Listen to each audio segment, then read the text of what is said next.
राधे राधे महाराज जी। महाराज जी, क्या अध्यात्म के रास्ते में जाने के लिए अपनी सांसारिक इच्छाओं को मार देना चाहिए, जैसे धन प्राप्ति, बच्चों की अच्छी पढ़ाई देने के लिए इतनी नहीं इच्छाएं आती हैं? नहीं नहीं नहीं, ऐसा कहाँ लिखा है?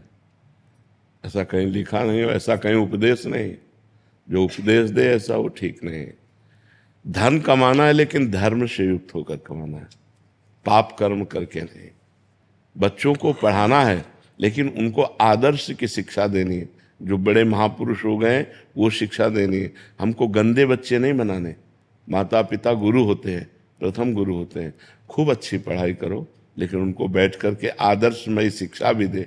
देखो बेटा, जब तक ब्याह ना हो जाए किसी लड़की की तरफ ना देखना। देखो बेटी, हमारी बात मानो, तुम हमारे बच्चे हो, जब तक तुम्हारा हम ब्याह ना कर दें तब तक किसी लड़के का संयोग मत करना।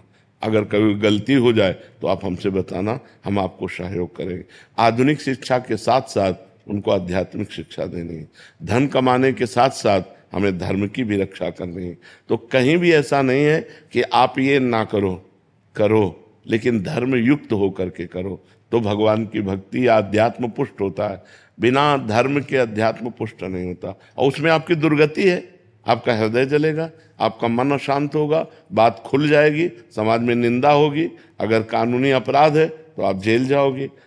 जो असत क्रियाएं हैं उनसे हमको बचाना है। आधुनिक पढ़ाई असत क्रियाओं से नहीं बचा सकती। अध्यात्म के बिना आधुनिक पढ़ाई असत क्रियाओं से नहीं बचा। देखो ना बच्चे पढ़े लिखे क्या कर रहे हैं, देखो ना बच्चियां कितनी पढ़ी लिखी हैं। मतलब परिणाम तो सोचना चाहिए कि अब जो मैं कर्म करने जा रही हूं इसका परिणाम क्या होगा। जब तक अध्यात्म, अध्यात्म क्या है, ये आपको परिणाम सोचवाता है।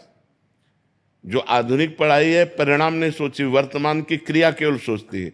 और जो अध्यात्म है, यार मैंने ऐसा किया तो फिर ऐसा भी हो सकता है, ऐसा भी हो, नहीं ऐसा नहीं करूंगा, वो परिणाम सोचकर भयभीत होकर बच जाएगा।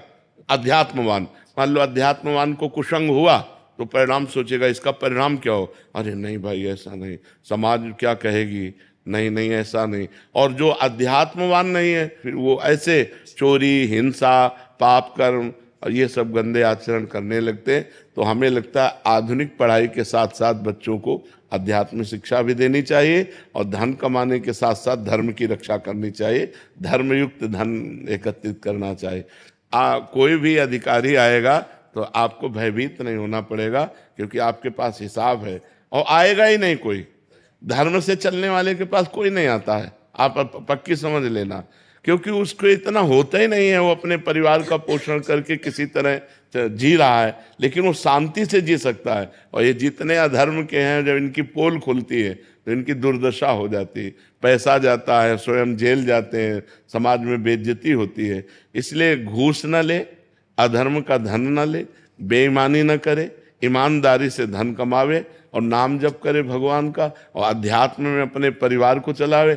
बहुत से ऐसे गृहस्थ, धन्य है इनकी गृहस्थी। सुबह से पूजा पाठ पूरे घर में शुरू, बच्चे भी पूजा में बैठते हैं और स्कूल जाते हैं, खाना पीना सब पवित्र, उनका माता पिता उनको शिक्षित किए हुए हैं अध्यात्म से।